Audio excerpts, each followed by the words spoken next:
not pay list and overlook duplicate Social Security numbers by not following best practices.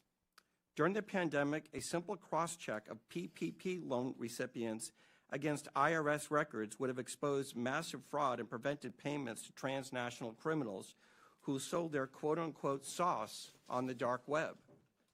To stop this, we must reclaim control of our systems, not just from the criminal syndicates, but the flawed systems enabling them. Smarter technology, data, and identity verification are not optional. They are necessities to protect taxpayers and ensure aid reaches those who truly need it. Now, the use of AI is fundamentally changing society, but in the hands of criminals, it has become a weapon. Lawbreakers are now using it to supercharge their war on taxpayers. They use AI to create fake identity documents that pass biometric verifications. Bots flood portals with thousands of fraudulent claims per 63 standards from 2017. Honest and deserving people seeking access to government benefits suffer through endless application forms that are nearly impossible to navigate. But criminals from Russia, China, and Romania gain access with ease. The private sector has fraud rates below 3%. Meanwhile, the public sector operates at a 20% fraud rate. The solution is clear. It's already used every day to protect consumers. You seamlessly interact with your bank through an app that verifies your identity in milliseconds. There's no excuse for the government to lag if we do the following. Number one, implement identity verification on the front end. Criminals should never receive a dime. Eliminate self-certification. No more honor system for billion-dollar programs. And continuous auditing. Keep verifying because criminals never stop adapting. Pay and chase does not work. Of the $250 billion stolen in pandemic unemployment fraud, less than $5 billion has been recovered. The idea in government that you cannot have speed and security is fiction. I urge Congress to consider making the following legislative changes. Number one, update the number two, fund a budget for fraud prevention in each appropriate prevention. And finally, eliminate broad-based categorical eligibility. This committee has a choice: continue losing this war against criminal cartels and nation states, or fight back and save $1 trillion annually. Fraud prevention is not benefit prevention. It's the key to ensuring that every dollar reaches those who truly need it. Hardworking Americans rely on these programs not just to survive, but to build better lives for their families. When criminals exploit the system, they just don't steal money, they steal opportunities. Stopping fraud isn't about denying benefits, it's about protecting them. This crime has two victims, and the second are those seeking benefits. The fraudsters, cartels, and criminal syndicates are watching this hearing, I'm sure of it. It's time to show them that America will not fund its own destruction. Thank you, and I look forward to your questions. Thank you, Mr. Talcove. I now recognize Ms. Royal for her opening statement. Good morning, Chairwoman Green, Ranking Member Stansberry, and committee members. My name is Dawn Royal. I'm a certified welfare fraud investigator, two-term past president, and a current director of the United Council on Welfare Fraud. The United Council on dedicated to protecting the integrity in our nation's public assistance programs. We are the only national organization singularly focused on the detection, prevention, and prosecution of welfare fraud. For too long, agency bureaucrats have pitted citizens' access to welfare programs against the integrity of those programs. Access versus integrity should never be an either-or. The access to public assistance is crucial. America's citizens should not be hungry or deprived of medical care because of their inability to pay. However, making sure vulnerable citizens have access to these welfare programs should not mean that we simply turn a blind eye to integrity. We do not taxpayers become the victims as the welfare programs become slush funds for anyone wanting to supplement their income with SNAP benefits, absolve themselves from the financial responsibility of medical bills, and using Medicaid to further taxpayer exploitation by taking advantage of cash assistance, energy assistance, child care, and other social welfare programs. One example of a welfare fraud is a case that I investigated that was criminally prosecuted last year. The applicant mother failed to disclose her children's father as well as his employment and income on multiple applications she submitted for Medicaid, SNAP, and low-income energy assistance. The co-defendant father worked a steady job, earning a six-figure salary, and provided an enviable lifestyle, homes, lavish gifts, including one from the wife, included a candidate registration forms filed by the defendant father when he ran for town council and later mayor of the town where he declared he lived at the same address provided by his wife on her public assistance programs.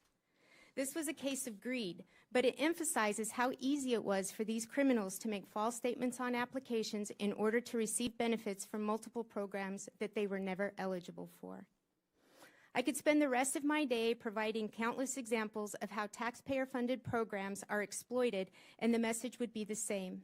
Investigators continue to be hamstrung by antiquated regulations, conflicting directives from federal agencies, and the lack of access to technology. Sadly, investigators have also found themselves at odds with the career bureaucrats who recite watered-down facts about fraud in order to promote their political agendas. Specifically, we can look to the career bureaucrats who have historically claimed that the fraud rate in SNAP is less than 1%. The disregard for the value of integrity is evidenced by the less than 1/20th of 1% of the SNAP budget spent on the prevention, detection, and prosecution of fraud. As part of Medicaid unwinding debacle, the bureaucrats specifically directed states that they, and I quote, cannot recover or recoup the cost of services from a beneficiary, even if they have been found after an administrative hearing or criminal proceeding to have committed Medicaid beneficiary fraud or abuse, end quote. Sadly, it is already apparent that career bureaucrats are not being totally transparent as they attempt to protect spending and broken programs. We fail to understand how mitigating the rampant fraud in Medicaid, SNAP, and other welfare programs stands up or strengthens the welfare programs. Fact is, the opposite is true. Ignoring fraud and gaslighting fraud statistics erodes the very foundations of the programs that are essential to their future viability. There are things this committee can do to help the investigators fighting the war on fraud. Number one, eliminate self-attestation in the application process for all programs. Number two, funding for technology that includes identity verification tools that will help prevent fraud. The current pay and chase model is not sustainable. Number three, immediately implement the National Accuracy Clearinghouse, the NAC, that will provide data to states to prevent duplicate participation in programs. And four, allocate direct funding with mandates restricting the use. In closing, we're at a crossroads. Those of us who have firsthand knowledge of the attack know that reform is absolutely necessary. Reform to the recipient application process, the billing process in Medicaid, and how SNAP benefits are processed, and how providers and retailers are authorized.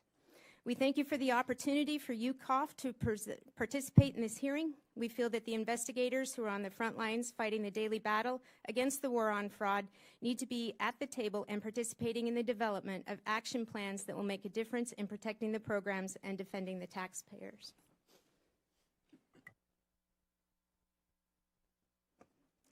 Thank you, Ms. Royal. I now recognize Mr. Whitson for his opening statement. Chairwoman Green, Ranking Member Stansbury, members of the subcommittee. President Trump promised to take on the bloated bureaucracy in D.C., rebuild trust in the DOJ and the FBI, crack down on waste, fraud, and abuse, and restore common sense. And on day one, he started delivering on those promises with a wave of executive orders and the official launch of DOGE, which he, of course, tasked Elon Musk to lead. Already, DOGE efforts of wasteful spending, including $59 million paid to luxury hotels in New York to house illegal immigrants, $1.5 million to advance DEI in Serbia's workplaces, $32,000 for a transgender comic book in Peru. The list goes on. But rather than applauding the work of DOGE, the left has launched a coordinated campaign to try to demonize Mr. Musk with the hope of shifting focus away from the disastrous waste, fraud, and abuse that occurred on Biden's watch. But guess what? It's not working. Because no matter what political party people hail from, the vast majority of Americans agree that $10 million worth of food funneled to Al-Qaeda was probably not the best use of taxpayer money. But there's another source, a key source of wasteful spending that DOGE and the subcommittee should set their sights on next, and that's Medicaid waste and fraud. While initially meant as a program for the truly needy, Medicaid has bloated into a massive welfare program for millions of able-bodied adults lured into the trap of government dependency. And as Medicaid has grown so, in Medicaid alone, fraud and mismanagement is on track to cost U.S. taxpayers, get this, more than $1 trillion over the next 10 years. When it comes to the problem of improper payments, the Medicaid program is the biggest culprit, encompassing nearly 1/3 of all federal improper payments. And more than 80% of Medicaid improper payments are due to one thing: eligibility errors. If Congress wants to help President Trump address wasteful spending, then targeting eligibility errors in Medicaid should be one of your top priorities. Bottom line, to address this challenge, Congress can take 3 decisive actions. Biden's disastrous Medicaid streamlining rule, which ties the hands of states trying to remove ineligible enrollees. You can and should do this through reconciliation, and it will produce $164 billion in savings if you do. You can also strengthen verification requirements to ensure only eligible individuals receive benefits and ensure a nationwide NAC is implemented without delay. Second thing Congress can do is help President Trump's DOGE effort by ensuring that entrenched partisan bureaucrats don't stand in the way of reform. So Musk and his DOGE team have already found hundreds of billions of dollars funneled into wasteful, fraudulent, and flat-out insane projects. But they've only scratched the surface. If this much fraud has been exposed in just a few weeks, imagine what else is buried under layers of red tape and government excuses. But guess what? All of these insane projects have one thing in common. They were all approved and funded by unelected bureaucrats. And these and other entrenched bureaucrats are already pledging to fight against President Trump's efforts to improve government accountability and efficiency. Personnel is policy, and without competent staff to faithfully execute the president's agenda, the DOGE project will fail. Where Congress can help. Congress can support the president in carrying out his DOGE effort by making all executive branch employees at will, codifying the president's authority to fire unproductive or insubordinate, permanently eliminate vacant positions, and consolidate non-essential positions across agencies and departments to help promote efficiency and put the right people in the right seat. Forms permanent by passing the REINS Act. And so there's only one big problem with the DOGE effort. Most of its work can be undone by a future president with a stroke of a pen. To make President Trump's DOGE reforms permanent, Congress must act. And the best way to do this is to pass the REINS Act. This would return Article 1 budgetary power of the purse to Congress while promoting deregulation. It would also help lock in the DOGE reforms and cement President Trump's legacy as the most consequential deregulatory and cost-cutting president in U.S. history. The American people are watching. It's time for Congress to act. Thank you, and I look forward to your questions. Thank you, Mr. Whitson. I now recognize Mr. Hedtler-Gaudette for his opening statement. Thank you, Chairwoman Green, Ranking Member Stansberry, and members of the subcommittee. My name is Dylan Hedtler-Gaudette, and I am the Director of Government Affairs at the Project on Government Oversight, or POGO. I appreciate the opportunity to be with you here today to talk about the critical issue of bringing more accountability and transparency to federal spending, including rooting out waste, fraud, and abuse. Since our founding in 1981, POGO has been focused on promoting more accountability and rooting out wasteful spending and promoting efficiency, especially at the Department of Defense. We have a long and well-established track record on these issues, and we take a back when it comes to promoting a better and more effective government, which necessarily includes a federal government that is a good and responsible steward of taxpayer dollars. A little bit about terms that we're going to hear a lot today and the difference between them. Waste is different from fraud. Fraud is different from abuse, and abuse is different from both. Sometimes improper payments are a function of bad record keeping. Sometimes they are a function of, sometimes they come about through human error, and sometimes they come about through negligence. There are a variety of reasons why improper payments happen. It just simply is not the case that improper payments are only a function of bad people doing bad things with bad intent. That doesn't mean we shouldn't focus on trying to mitigate improper payments, and that certainly doesn't mean that. The good news is that there are some time-tested solutions and tools to help mitigate these problems. For example, When we think about the independence of inspectors general, we're talking about a resource that is extraordinarily valuable to the American people. In fiscal year 2023 alone, inspectors general identified over $93 billion worth of potential savings to taxpayers. Whistleblowers are also an incredible resource to the American taxpayer. Through the IRS's whistleblower program alone, billions of dollars have been recouped from tax cheats since the inception of that program in 2007. Whistleblowers have also played an instrumental role in helping the Department of Justice pursue False Claims Act cases that have resulted in billions of dollars in reclaims settlement costs. It seems to me that if an administration were serious about wanting to root out waste, fraud, and abuse, they would support and resource whistleblowers and inspectors general. They would not demonize them, and they would certainly not fire them en masse in an unlawful midnight purge. There are other key statutes such as the Federal Funding Accountability and Transparency Act, the Data Act, and critical platforms like usaspending.gov were really important improvements and innovations when they came about, but they are in need of overhaul and reform. Currently, the status quo is that we have an extraordinarily hard time tracking federal dollars from end to end.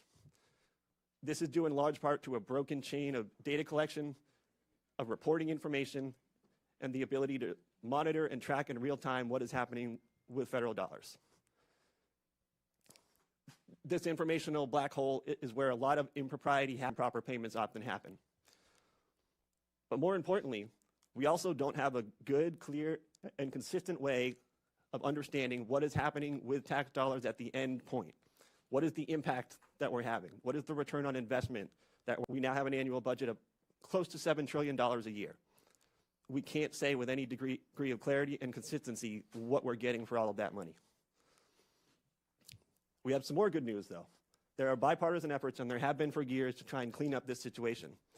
We at POGO have had the privilege and pleasure of WAC being passed into law just a couple of years ago, which created for the very first time a program inventory of all the programs in the federal government, and that would be available to the public.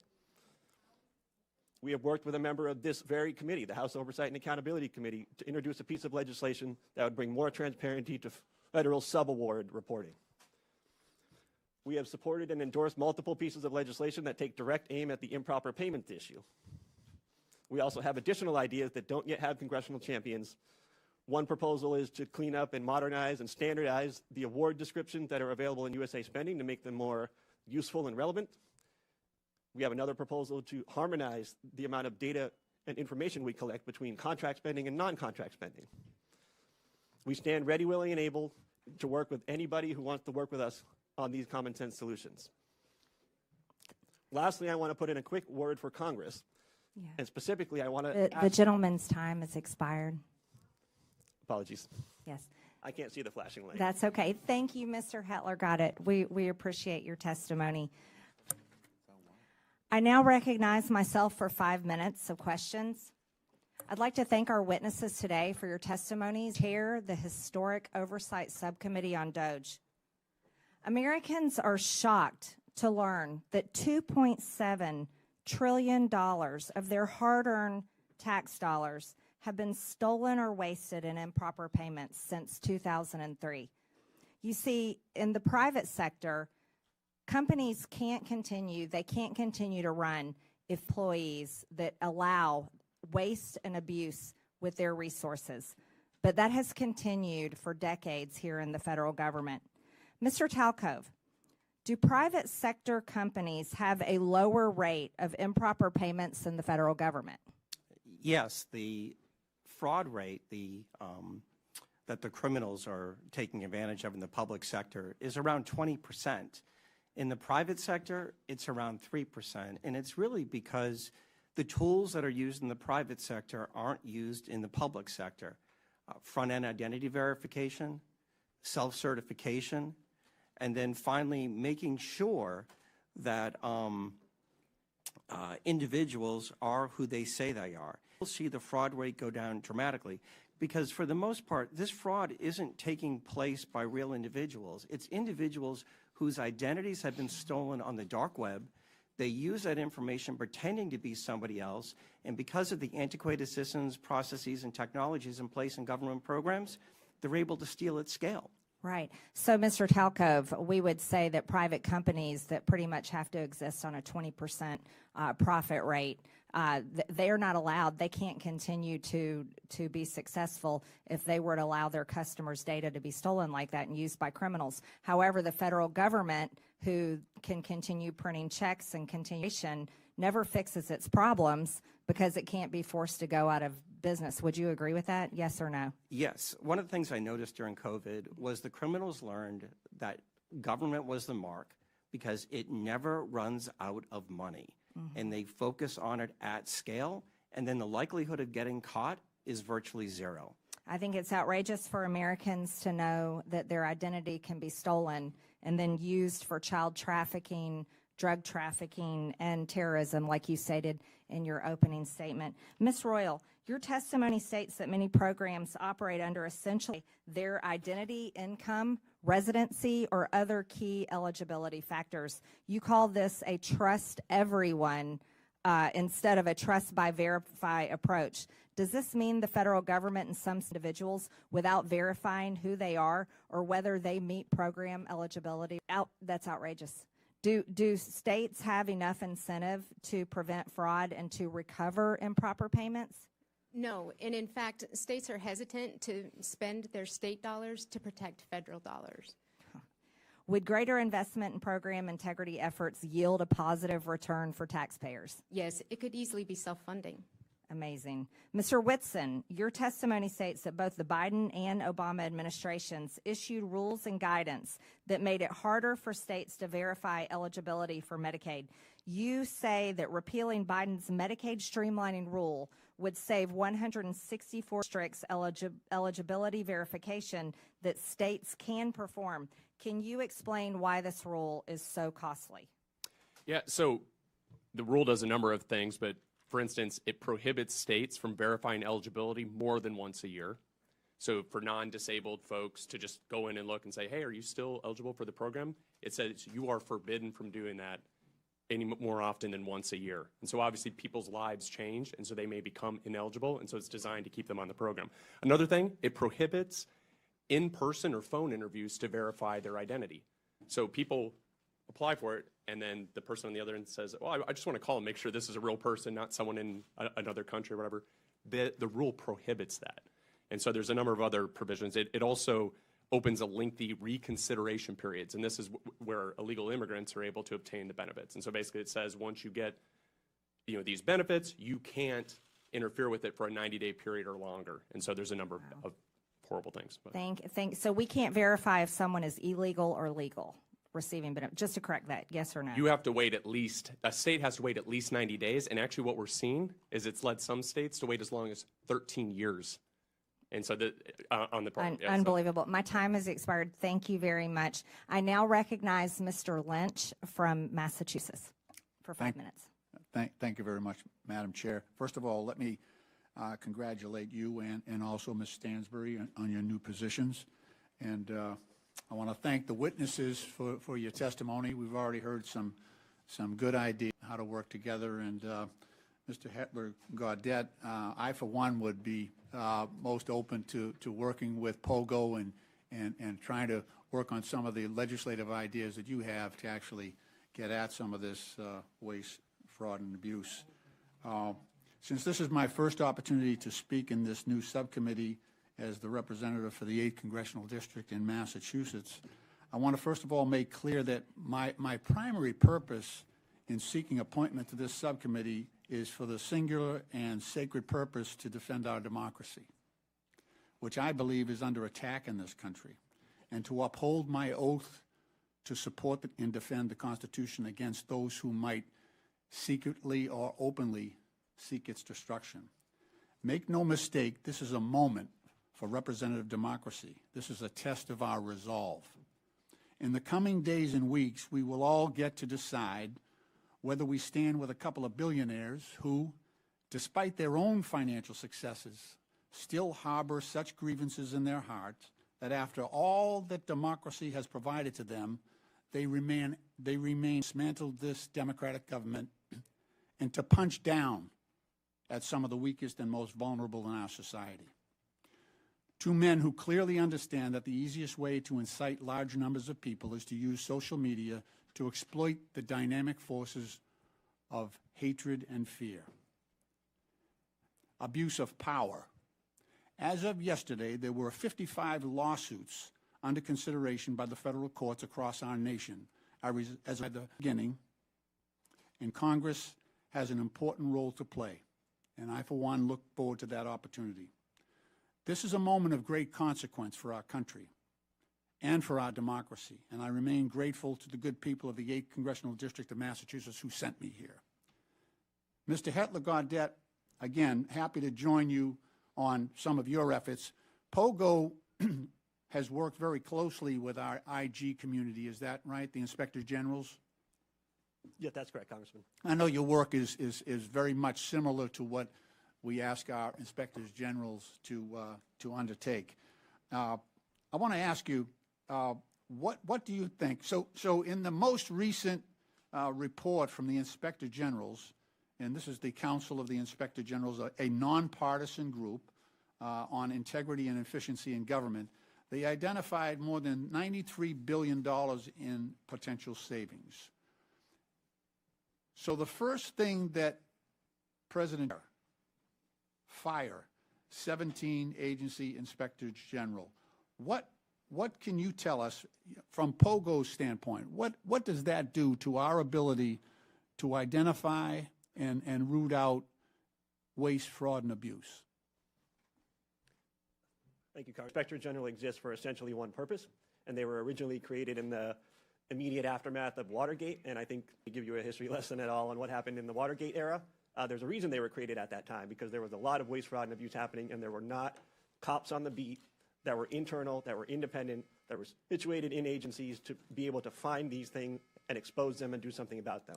That's what Inspector General exists to do. So it's completely anathema to, I'd say anathema to any stated mission to find cost savings and to root out waste, fraud, and abuse, to fire Inspector General and to undermine them. It makes no sense. Those two things do not add up. Thank you very much.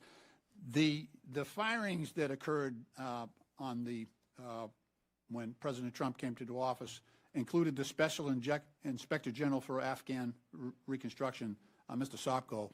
I actually did over 20 trips to Afghanistan working with him.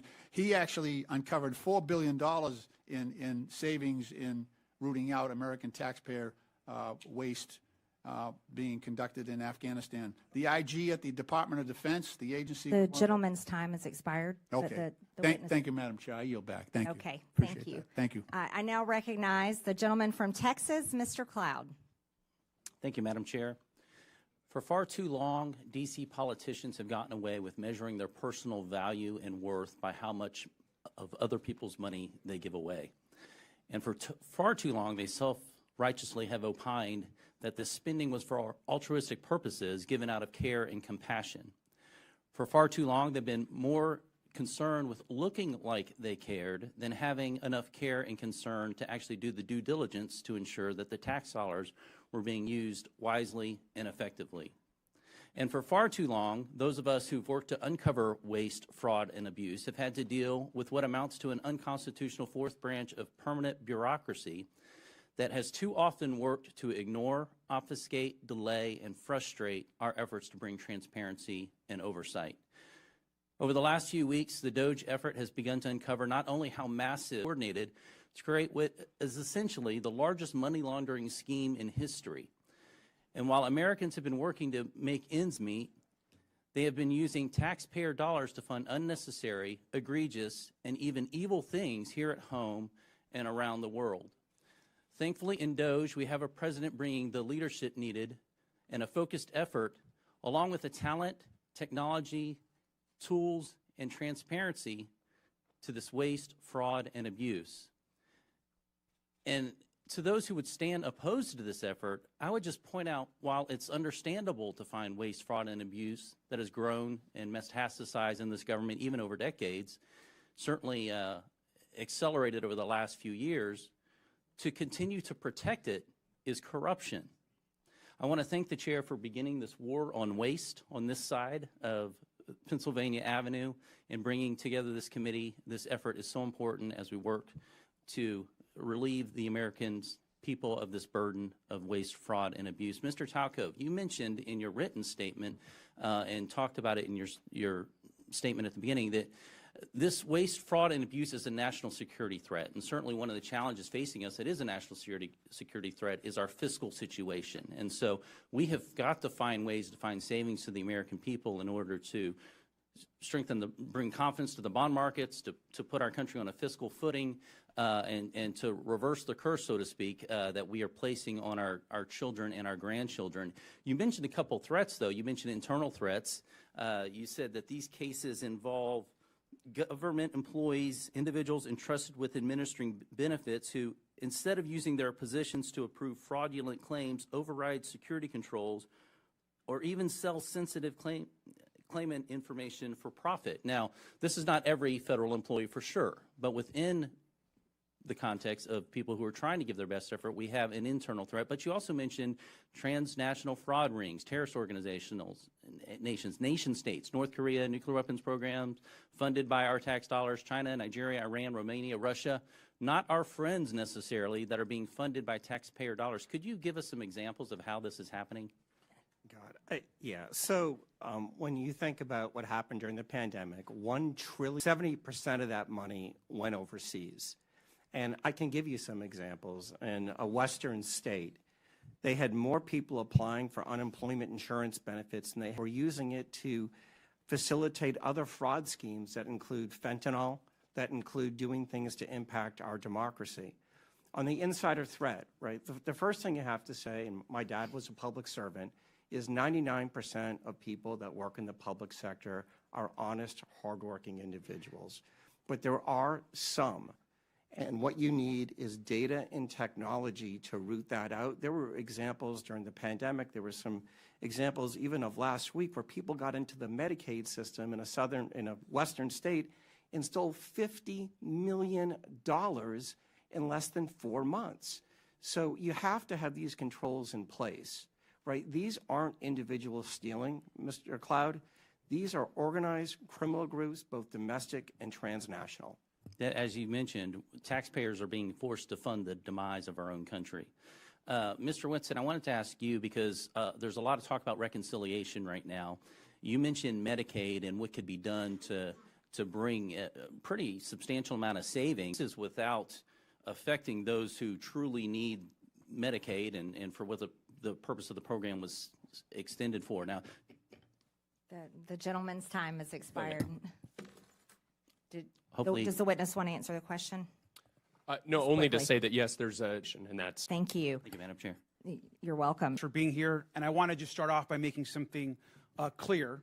I think we're all here to fight against the lies, the corruptions, and the attacks on our social safety net.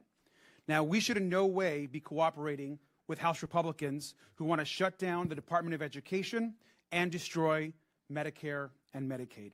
And we should not stand by as the richest man on the planet gives himself and his companies huge tax cuts while the American people get absolutely nothing.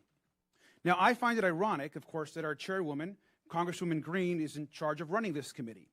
Now, in the last Congress, Chairwoman Green literally showed a dick pic in our oversight congressional hearing, so I thought I'd bring one as well. Now, this, of course, we know is President Elon Musk. He's also the world's richest man. He was the biggest political donor in the last election. He has billions of dollars in conflicts of interest, and we know that he is leading a power grab also abided by and encouraged by Donald Trump and, of course, the chairwoman through our government. DOGE is trying to abolish the Department of Education. That means opportunities denied to kids. It means you're ripping away opportunities for children with disabilities who are dependent on this money. You're also halting medical research, which is also critical, which we have to also stop. The idea that we're going to eliminate or destroy the Department of National Institutes of Health and NIH is crazy. Let's talk about the Department of Labor. We're talking about protections for working people across this country, where people can actually complain about abuses their companies are making against them and their coworkers. Workers are now going to be in danger. And let's also talk about the Consumer Financial Protection Bureau, another huge issue for us. Think about the scammers and fraudsters that will be empowered across this country because Elon Musk wants, essentially, look at the Centers for Disease and Centers for Medicare and Medicaid Services. That is actually what's being discussed partly today. Healthcare, we're talking about being denied to millions of poor people, working class people across this country. And now, of course, they're on to their largest target, the U.S. Social Security Administration. We're talking about the destruction of the actual social safety net in this country. We know that 1 in 5 Americans collect Social Security, seniors, disabled people. This entire plan is about hurting the American social safety net and destroying our institutions. And it's important that we actually call out what is happening at this subcommittee. This is not about working with the richest man on the planet. This is actually about empowering. This committee wants to empower the richest person in the world to hurt people so they can take all of this money that they so-called want to save and then give it to themselves, their companies, and their billionaire friends. That is the attack that is happening in this committee and across this country, and it's important that we call it out. We also have an agenda across all these agencies, and in some cases, actually teenage staffers. No accountability, no experience, and problematic records. They're trying to rob you, and they're probably a minor. Thank you, and I yield back. The gentleman yields, and I now recognize the gentleman from South Carolina, Mr. Timmons, for 5 minutes. Thank you, Madam Chair. I find it sad that my colleagues across the aisle can't take this seriously. We have $36 trillion in debt. We run an annual almost $2 trillion deficit. When I got elected 6 years ago, we had $21 trillion in debt. So in 6 years, we've added over $15 trillion to the debt. And guess what? President Trump ran on fixing this problem. President Trump told the American people he would right the ship financially, and he said during the campaign that Elon Musk was going to be the person to lead this charge. The man that has turned business after business around, he's the richest man on the planet because he succeeds at his endeavors, and that's why President Trump has appointed him the head of this effort. This is a very serious problem, and it's incredibly hypocritical that my colleagues across the aisle are complaining about this because Joe Biden signed his name with the signature. Guess what? Supreme Court, the president to be charged with a crime as determined by his own Department of Justice. But he signs his name and he thinks it gives a $250 billion national security threat facing this country, our debt. Now to the task at hand, Medicaid fraud. Mr. Talcove, if we implement enhanced identity verification and enhanced income verification, what will happen? How much money will we save? You'll save hundreds of billions of dollars. Identity verification, elimination of self-certification, and monitoring beneficiaries will prevent these transnational criminal groups from accessing those systems at scale so legitimate people who need the benefits can get them in a timely fashion. So we're going to get actual benefits to people, to American citizens that are in need faster, because if you do it electronically through web-based, like they did in Missouri, where the pilot program saved almost 20% of Medicaid dollars. So all we have to do is adopt what has already been proven in Missouri, and we'll save 20%. To the people out there listening, we spend almost every year on Medicaid. And if 20% of that is saved, that's almost $200 billion. We got a $1.8 trillion annual deficit. We just knocked off $200 billion. Let's keep this train going. The fact that the Democrats are filing lawsuit after lawsuit to impede the efforts of President Trump to right our fiscal ship is unforgivable. It's unforgivable. Mr. Talcove, you talked about pandemic fraud. I have a bill that would cause the IRS to share data with the Small Business Administration and the FBI and the Department of Justice that would show that you were ineligible for PPP loans, and you got them. So I think that would save probably $100 billion. Do you think that we should go back and take money away from people that fraudulently got COVID money? During the pandemic, the PPP program was a virtual buffet for fraudsters, and it was because of that 1974 Privacy Act, where data sharing and matching is virtually impossible. Congress needs to change that. But we can do it retroactively. We can do it retroactively. We can find the people that stole this money, hold them accountable, probably get some of the money back. So I already have that bill filed. That bill, I think, would probably get $100 billion. So now we got enhanced identity verification, enhanced income verification that has been proven in Missouri. It does work. So I'm working on that bill. We're going to drop it soon. That's $200 billion. There's a competition in Congress. I think we should have a competition on this committee. I got $300 billion in savings proposed. We got to all pull our weight because we have such a massive problem right now. But I would just ask my colleagues across the aisle to get out of the way if you don't want to help. If you don't want to help right the fiscal ship in this country, get out of the way. Stop filing lawsuit after lawsuit. We do not have the financial ability to continue down this path, and we're going to save this country with or without you. You can kick and scream all the way, or you can get out of the way. I prefer the former. Thank you, Madam Chair. The gentleman yields. I now recognize the gentleman from Texas, Mr. Kassar.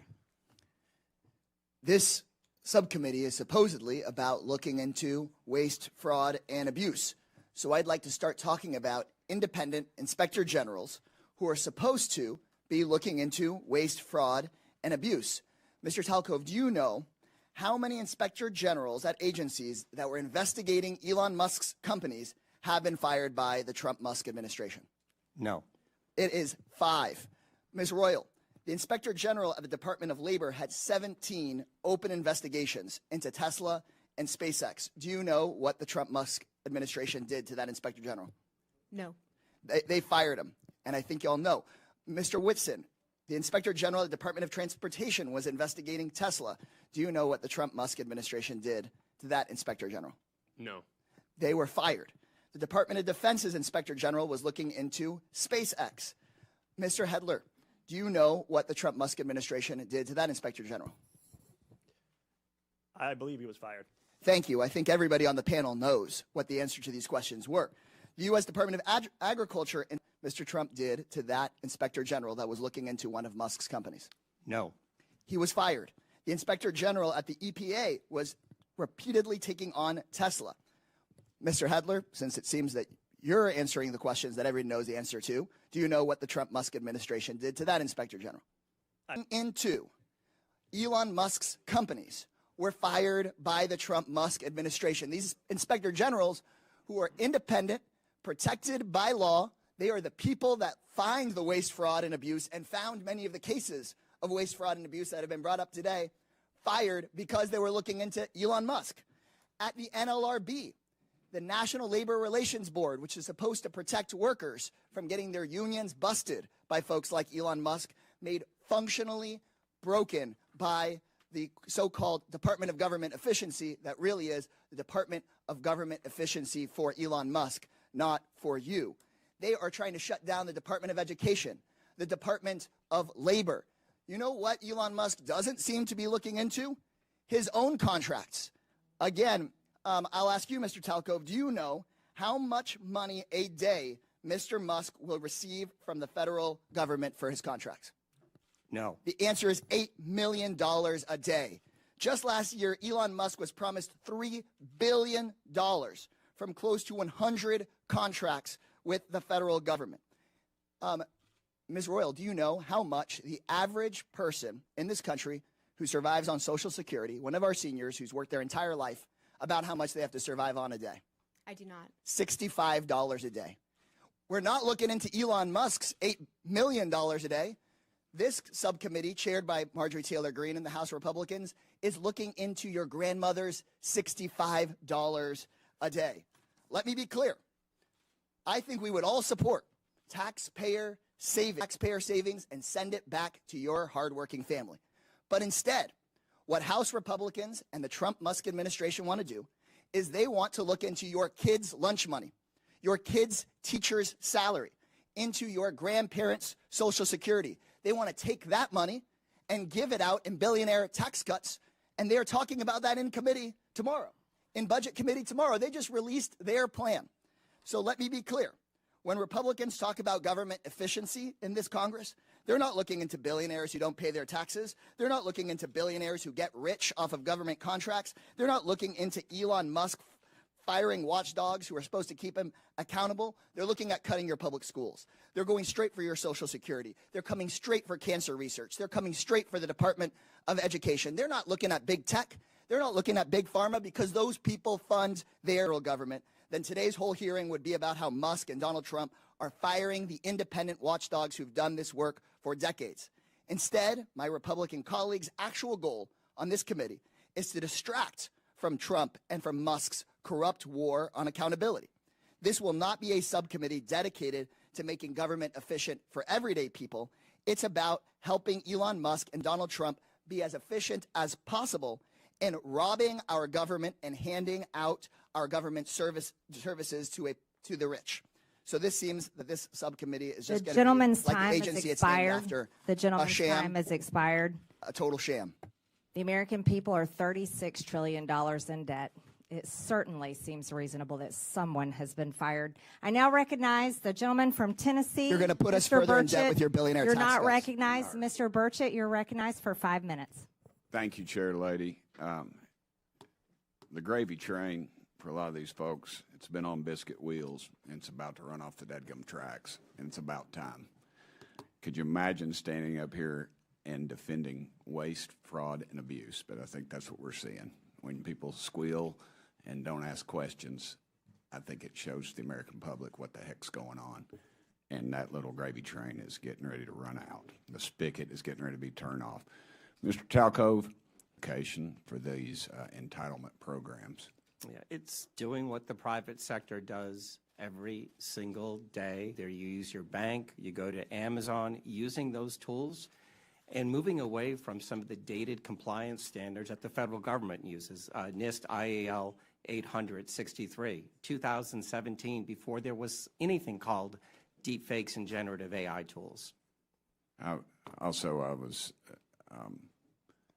informed that PayPal, they've never been able to crack into that and steal people's vital information. Are they using those systems that you would be favorable towards that government seems to be shying away from? Yes, sir. And describe that, how that works.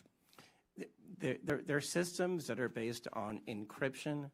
They use technology and they use data to validate you are who you say you are. The people that are stealing right now, I believe a lot of them are actually ghosts from China, Russia, Nigeria, and Romania. I read a report today that North Korea was involved in this, in some of that as well. They are. And those people are our enemies. Again, they'll hate us for free. We don't have to give them taxpayer money. And are there loopholes that can be closed to avoid these improper payments? And I wish you'd describe those to me. The biggest, most important thing, particularly in the benefit program space, is the use of self-certification. As Mr. Timmons noted, the state of Missouri is using a solution called Steady IQ to validate wages and wealth. You cannot allow, and that will stop the ghosts from using people's identities to steal money from U.S. taxpayers. How much money do you calculate is wasted due to waste, fraud, and abuse in the entitlement programs each year? Yeah. My number right now between federal, state, and local government is you can save $1 trillion a year by simply putting in front-end identity verification, eliminating self-certification, and monitoring the back end of the programs that are providing the benefits. Those three things. You said you could eliminate that, but there are others. Do you feel like some more low-hanging fruit? I would start with those three things because they're simple. Chair Lady, I would suggest that we adopt Mr. Timmons' label. What actions also could Congress take to fix these problems quickly? Yeah, I think the first thing is updating and redoing the 1974 Privacy Act. That is virtually impossible to do data matching It's very difficult to have data shared. And when you look back at the pandemic, data sharing and data matching would have stopped probably 50% of the $1 trillion that was stolen from taxpayers. Would any of y'all like to add anything to that? Congressman, I would just add that rather than accepting self-attestation, that states should have to be required to actually verify people's identities. And here's the key part: before they get enrolled. They shouldn't get enrolled and then eventually come down later on down the road. It's amazing to me. I have a doctor's appointment back in Knoxville, and the verification process is very extensive. It's more so than the federal government requires for any of this. What type of computer systems are these agencies using, and do they need updating? They're using very dated technology, but they're also burdened. I look at the USDA, 6.2 million words in a 10,000-page document that shows how to implement the rules of the program. Nobody can figure that out. So one of the things that I think has to happen is the simplification of these processes and systems, and then just use the technology that we use every day in the private sector. Okay, thank y'all so much for being here. The gentleman's time has expired. Thank you, Chair Lady. I now recognize the gentlewoman from Texas, Ms. Crockett, for 5 minutes. Thank you, Madam Chair. And Mr. Talcove, I'm just going to go ahead and pick up where you left off really quickly. Just to be clear, the upgrades that you're talking about as it relates to our data processes, Some are free and some would cost money. Okay. All right. So I just want to leave it there because we've had a number of these hearings. So I do want to be clear, before the Trump administration came in, this committee did exist in the form of the Oversight Committee, and our task is to root out waste, fraud, and abuse. In that vein, we had a number of hearings, at least last term. I can't speak for any other term as I'm only in my sophomore term, and we dealt with improper payments. And interestingly enough, our chairwoman, who is so passionate about this today, she missed every single one of those improper payment hearings. But just to be clear, I was there, so I don't want anyone to believe that Democrats just come to work and don't plan to do work. In fact, I'm trying to figure out exactly what it is that the Republicans believe our job is, because right now they have relinquished their constitutional duties over to an unelected bureaucrat, someone who no one went out to vote for. And absolutely, he is occupying the Oval Office, as we saw yesterday. And that is a first for me, to see someone occupying the Oval Office who's never actually been elected to the Oval Office and actually answering more questions than the person that allegedly got elected. But for whatever reason, this is the first time we're having the Department of Education, USA, the CDC, the HHC was shocked that there was only one person that seemed like he was an overt Trumper as you laid out your opening remarks, because I anticipated that at least one of y'all would say, yes, what Elon is doing is exactly what we would prescribe. But instead, I will applaud you, because we've actually consistently on this side of the aisle promoted this idea of making investments into tech, such as, say, look at the Department of Defense. The Department of Defense that takes up approximately, 50% of our discretionary income, or our discretionary spending. Approximately 50% goes to Department of Defense. Department of Defense has not been able to pass an audit in the last 6 audits, and we're not talking about pennies. I understand that we want everything to be perfect, and if we could get all waste, fraud, and abuse, our entire workforce, our federal workforce, it's even less than that when we look at our budget. But let's talk about defense. That just happens to be the same side of the ledger that Mr. Musk gets the vast majority of his money from. In fact, this side, we believe in law and order. We believe in, a number of us are actually lawyers, but nevertheless, we understand the Constitution. We believe in that as well. And so there's things such as, impoundment, right? Because as Mr. Whitson said, he said, we need to return the power of the purse to Congress. It never left. According to the Constitution, that's where it's at. Now, I know that people are confused right now because for whatever reason, we had a guy that went in, and you talk about people invading our data. Listen, people said that they were upset about TikTok, but I'm upset about the guy that runs Twitter, who for sure is doing nefarious things, because I don't understand, if you are trying to conduct audits and figure out where the waste, fraud, and abuse is, I don't know why you would go to some tech guy. In fact, it was only techies that were sitting there at inauguration. We didn't have auditors. I would welcome auditors to come in and do forensic audits. In fact, he sat there in the Oval Office yesterday and he admitted that he was lying, and he was using his propaganda machine to do it when he said that we sent millions of dollars to Gaza for condoms. That was a lie. So let me tell you something. The gentlelady's time has expired. The gentlelady's time has expired. And rein in this rogue actor known as The gentlelady's time has expired. I now recognize the gentleman from Missouri, Mr. Burleson. Thank you, Madam Chair. Nearing $37 trillion in national debt. What does that mean? That means that each and every U.S. taxpayer owes over $323,000.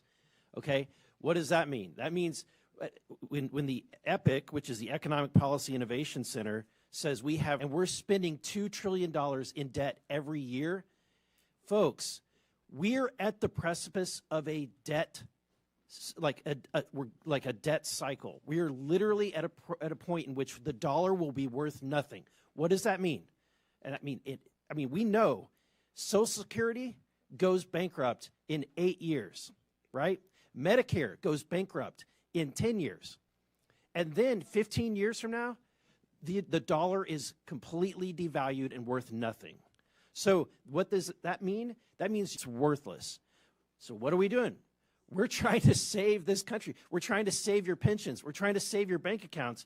We're trying to save this country for the next generation, and it would be nice if we had help.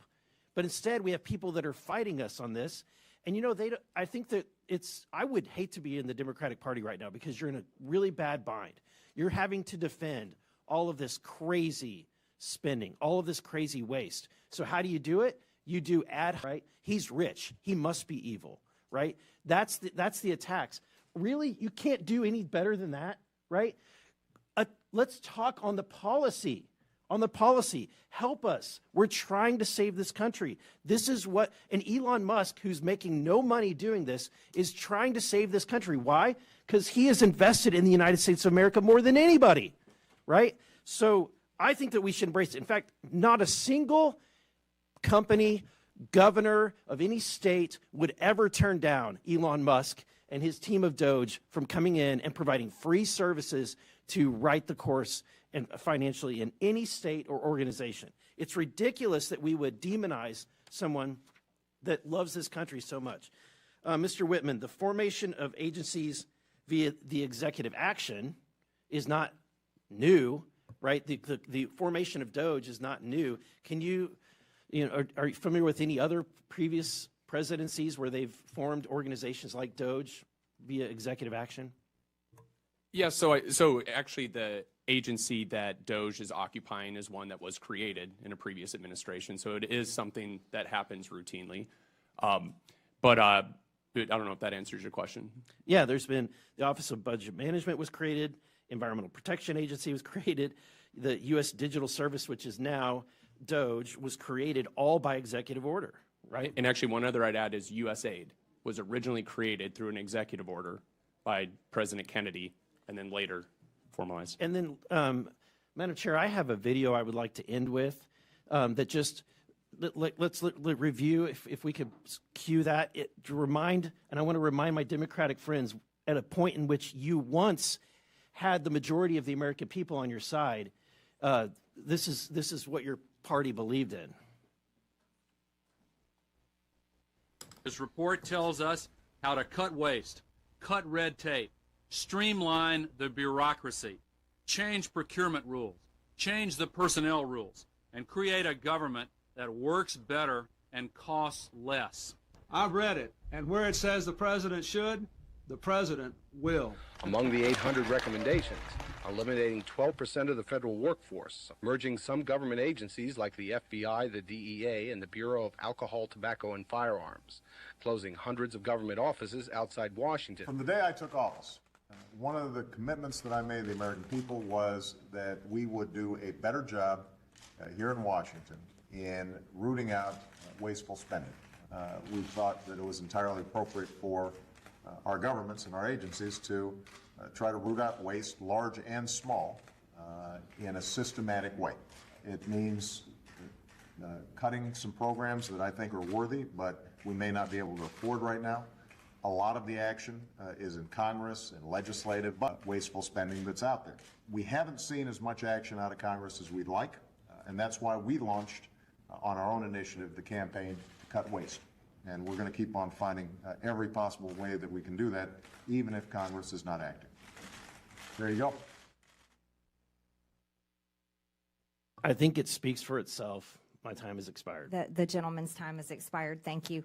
I now yield to the gentlewoman from the District of Columbia, Ms. Norton, for 5 minutes. Thank you. Our Republican colleagues and the Trump administration continue to demonize our friends and neighbors who work for the federal government and swear an oath to protect the Constitution and serve the public. Thousands of civilian federal employees have given their lives in the line of duty for their country. The administration seems intent on dismantling much of the federal government in violation of the Constitution, statutes, and regulations. And our Republican colleagues are letting them do it. They want to gut the nonpartisan civil service and to convert, depriving the federal government of employees' expertise and experience will harm the services that the government provides to all Americans.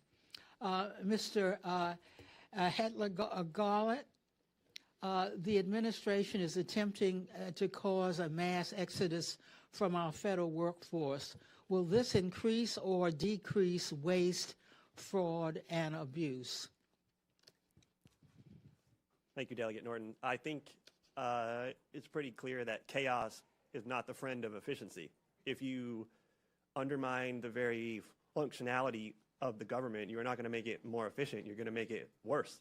And it's going to cost even more money to recoup or to fix things that go wrong in the interim. So again, I mentioned earlier that if you care about waste, fraud, and abuse, firing Inspector General doesn't add up.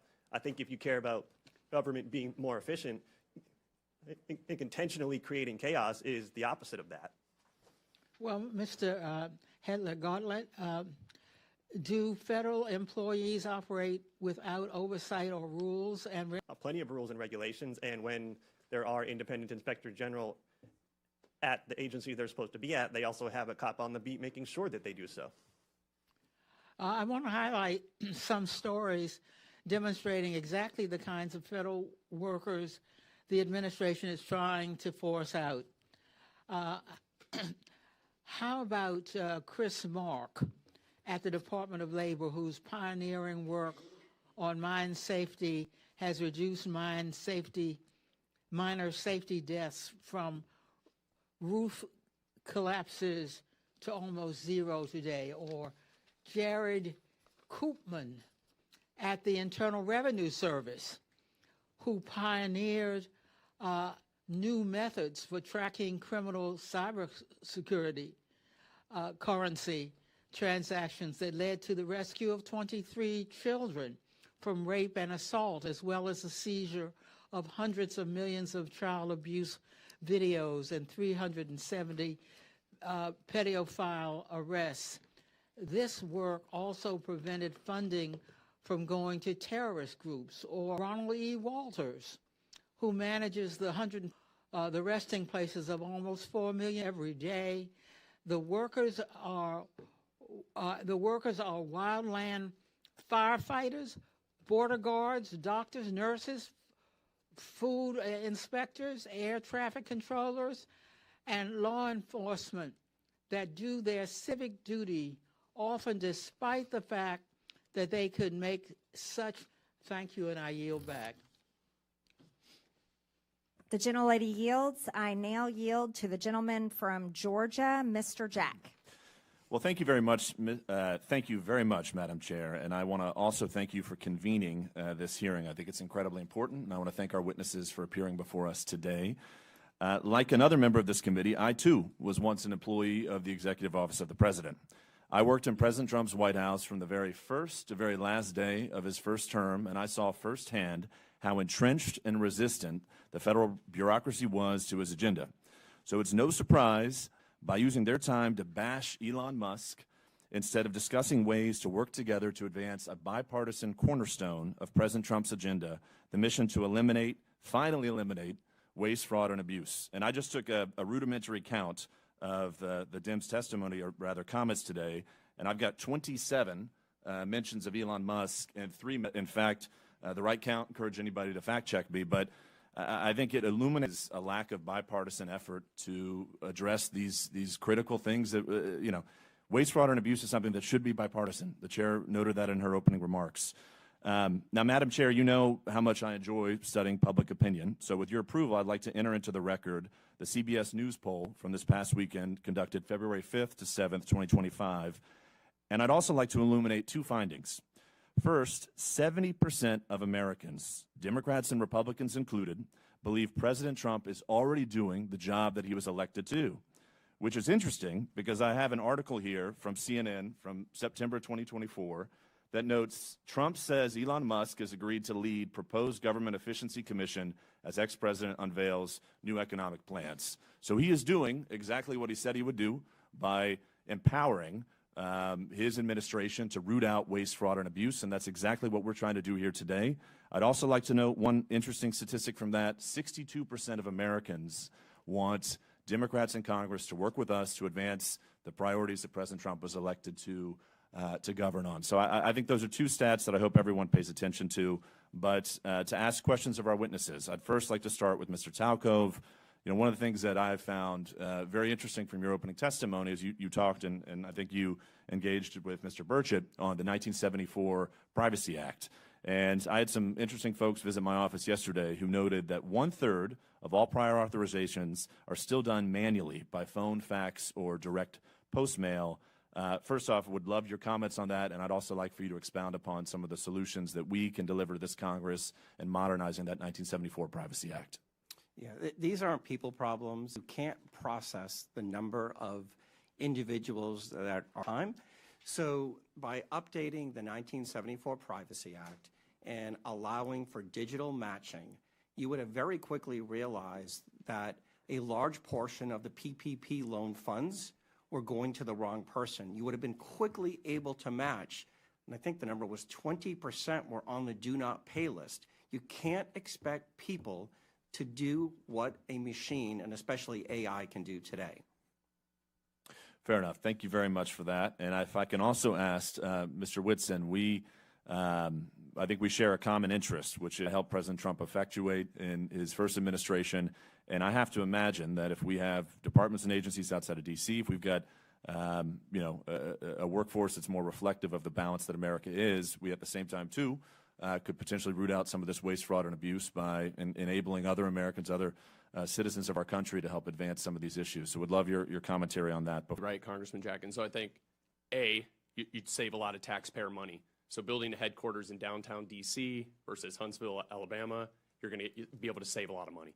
Number 2 is you're actually going to make life better for the employees as well. So that's a point that's also missed a lot, but commuting into D.C. versus being able to go somewhere else where it's a better cost of living and things like that might be better for the folks.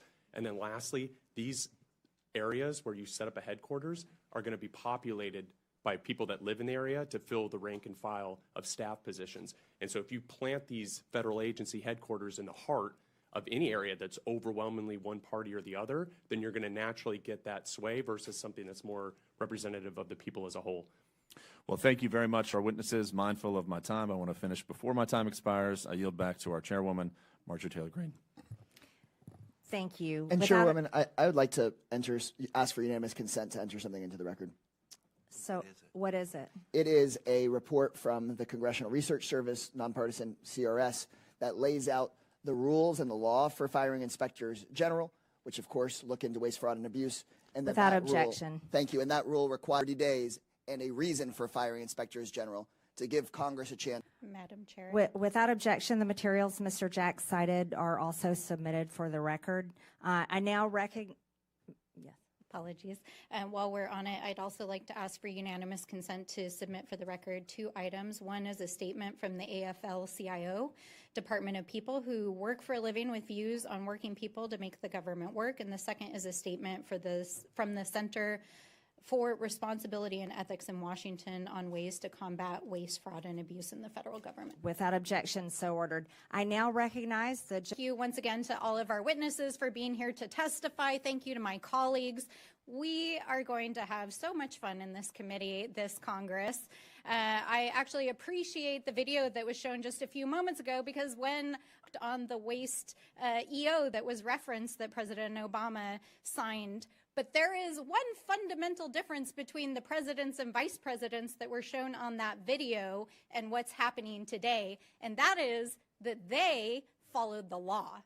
So my colleagues across the aisle who are asking us to get out of the way and stop trying to block things in the courts, let me tell you, we do not work for an unelected billionaire like apparently this guy does. We work for the American people. And so if an unelected, unvetted individual private citizen is hacking our government system, federal employees dismantling statutorily created agencies, withholding funds, we are going to fight you in the courts. And I'm actually really sad that my dear friend Mr. Burchett left, because I want to talk about that, because that great now, in which unfortunately my colleagues right now are working on a reconciliation deal to cut Medicaid, to cut Medicare, and use that money to give to tax breaks to their billionaire buddies. That is the gravy train that is actually going on here. But because this is the Oversight Committee, let's do a little bit of oversight. For the last several weeks, I've been talking to Treasury and OMB officials to try to get to the bottom of why Elon Musk and his team are trying to hack the Treasury payment system, because this is a completely nonpartisan system. And I have to say that over the last several weeks, we have literally received thousands of calls in every single congressional office. In fact, we know that our friends across the aisle are also receiving these calls, because this system pays the bills of the U.S. government. It pays our Social Security benefits. It pays your tax refunds. So why is Elon Musk and his hackers trying to access that system? And why did a senior civil servant who had overseen this system for over 30 years, asked to stand down after a 25-year-old intern working for Elon Musk tried to get access to the code for that system? Now, thankfully, they were shut down in the court system, but Musk has installed, with the president's blessing, one of his Silicon Valley buddies, who I want to point out, in which the media has not paid a lot of attention to, is the CEO of a private IT company, including Citrix, that has millions of dollars in IT contracts with the federal government. And not only is he still operating as the installed DOGE person at Treasury, he's actively still the CEO of this private company. How is that even legal? Is it legal? I don't think it's legal, because the federal court is trying to shut this down. We also know that that 25-year-old software engineer, in violation of the court order, was actually given access to modify the code. So what is going on here? And why is this such a threat to the American people and security of the American people? Because it could threaten our ability as a country if there was a default in the debt ceiling, and because it contains highly classified information that our foreign adversaries are trying to cyber attack us regularly for. So why is a private citizen being given access to this system? We know they're trying to shut down payments. They're trying to shut down agencies. What's next? Are they going to shut down your Social Security payments? We don't know, because they have no oversight, and Elon Musk will not come in front of this committee. And in fact, the Treasury folks are saying this is the biggest insider threat they've ever seen in the history of the agency. So we are sounding the alarm. And no matter how many executive orders that Donald Trump signs or how many tweets that the VP sends, you cannot rewrite the Constitution, and we are going to hold you to account. I yield back. The gentlelady yields, and I now recognize, oh, yes. I have 3 documents I want to submit for the record.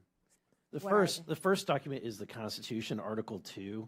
I would like to submit that for the record. That clearly spells out the president's authority. I would also like to submit for the record to create DOGE. And then I want to submit for the record the executive order that Trump issued on January 20th of 2025 establishing DOGE.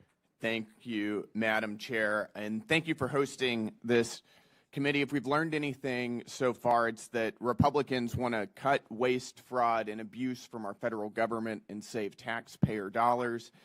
And Democrats want to grandstand and play politics. We can see right now, even of the 6 Democrats on this committee, only 1 can even be bothered to stay for the duration of this hearing.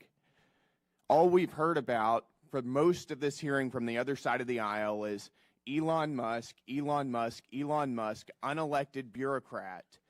And I'd like to ask if Democrats really care about unelected bureaucrats making decisions over our lives, where were they whenever their god Anthony Fauci was forcing vaccine and mask mandates on the American people for 4 years during the during the COVID crisis?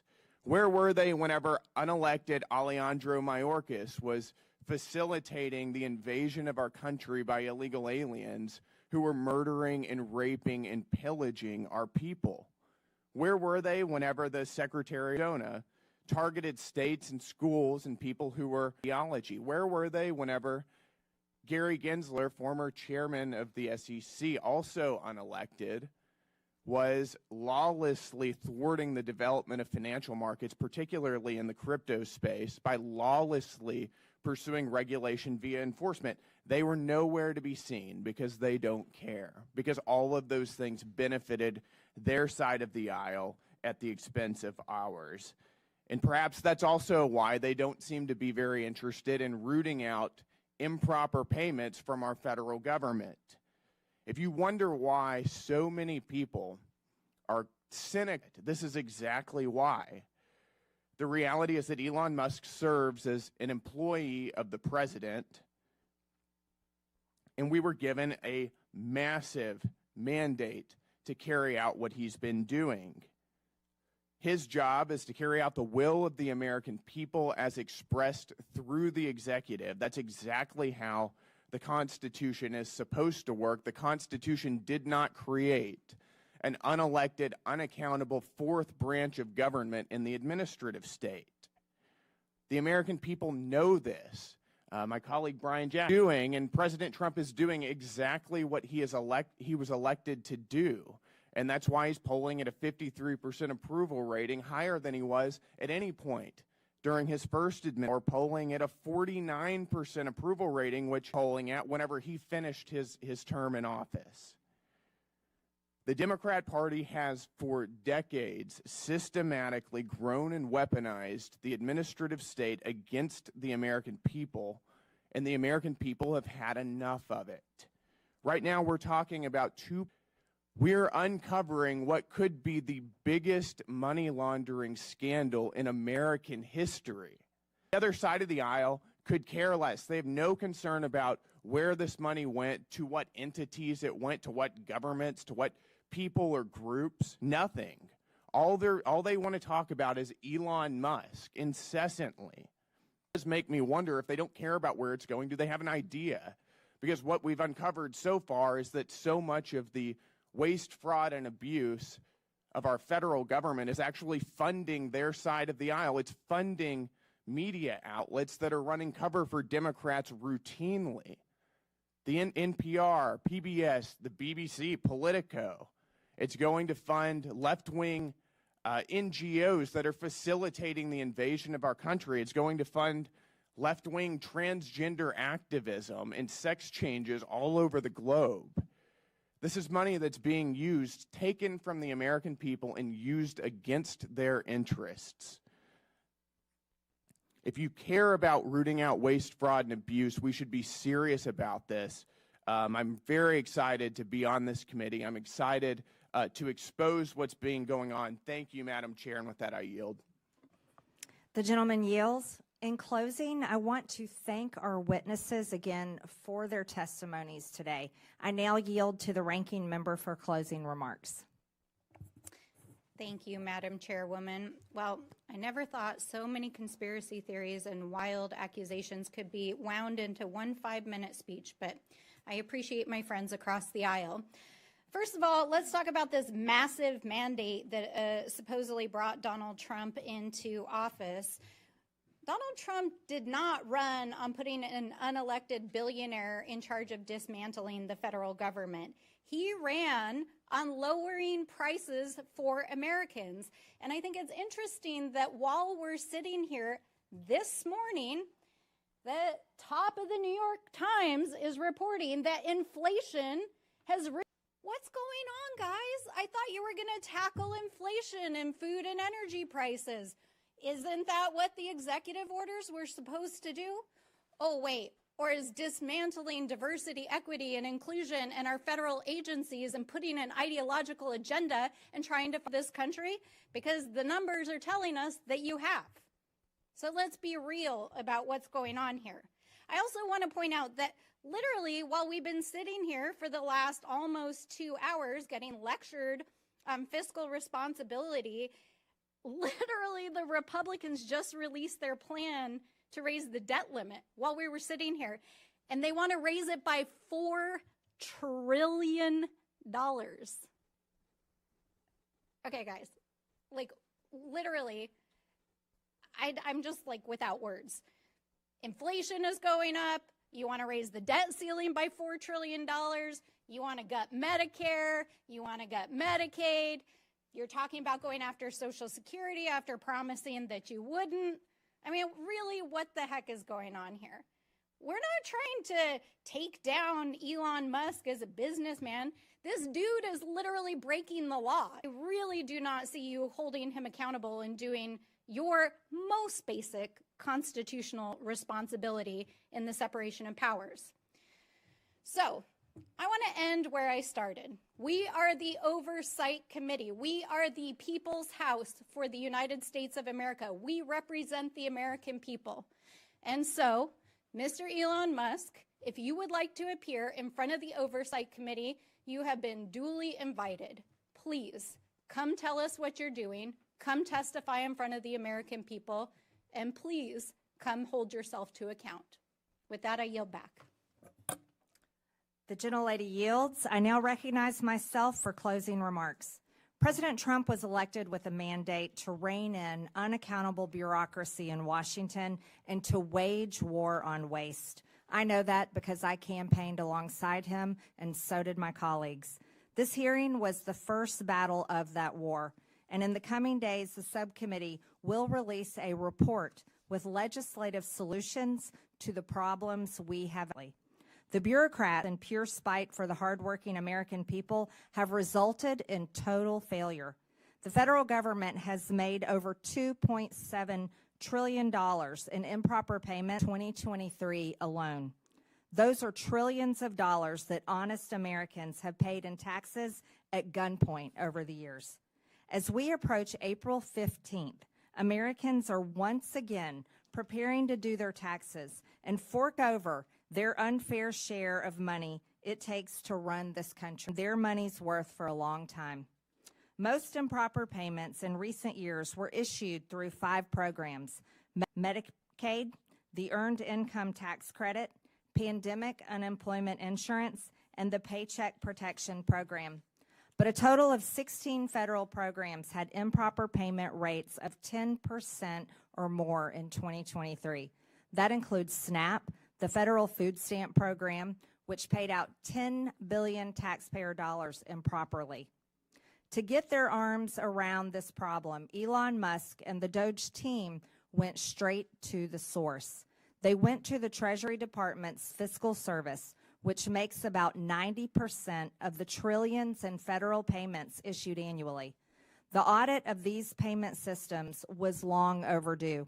Treasury Secretary Scott Bessent gave DOGE employees working for the government read-only access to these systems so they could conduct that initial audit. That audit is already paying dividends. Musk learned that the databases federal agencies are supposed to check to prevent payments to fraudsters, crime rings, and dead people are not being kept up to date. Going forward, we are going to get more mileage out of these do-not-pay databases. That means fewer improper payments and less fraud and waste of taxpayer dollars. Despite this fraud that's already been revealed, a federal judge in New York issued a ruling last Friday that ran totally contrary to the will of the people. The judge blocked not only DOGE, payment systems. That's absurd. Only career Treasury Department unelected bureaucrats can access the system, the judge ruled. This turns the Constitution on its head. We will hold this judge and others who try to stop the will of the people and their elected leaders accountable.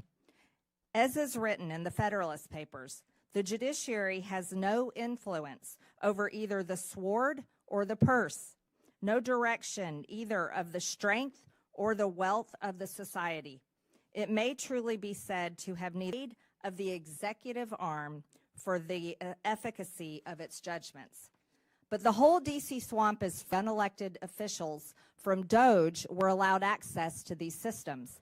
That makes no sense. Federal judges were not elected. The Treasury bureaucrats were not elected. And they have failed to fix the problem that is enabling American taxpayers to be robbed. So why not bring in skilled outside experts like private companies and private citizens who are successful in the real world to do everyday work that we need to get done here, like audits? Of course, federal payment systems are only one link in the improper payment chain. Verification to screen out fraudsters, and we need to close eligibility loopholes to their own eligibility. And it means ending categorical eligibility. One federal benefit automatically get other federal benefits. Finally, we need to better coordinate fraud prevention efforts between federal governments and the states. These are all issues that we will be taking a hard look at in this committee and coming up with solutions to, including legislation and referrals to committees of jurisdiction that will deliver for the American people. With that and without objection, all members have 5 legislative days within which to submit materials and additional written questions for the witnesses, which will be forwarded to the witnesses. If there is no further business without objection, the subcommittee stands adjourned.